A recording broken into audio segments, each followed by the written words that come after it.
Hi, Dawn Zoldi, P3 Tech Consulting. I'm Dave Kraus, Influential Drones. We're here on day 5 of the FAA's National Drone Safety Awareness Week to talk to you about how safe flyers bolster public safety and public acceptance. Drones have a lot of value to public safety departments. First responders are using unmanned aircraft to deliver life-saving equipment and perform rescue operations. Positive stories like you see here is what helps the community. Absolutely. The more drones for good stories we can get out there, the more likely the public will accept drone flights.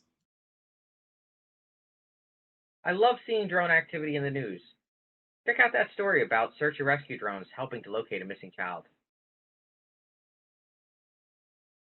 Let's face it though, the best way to support the public safety community is to really just stay out of their way.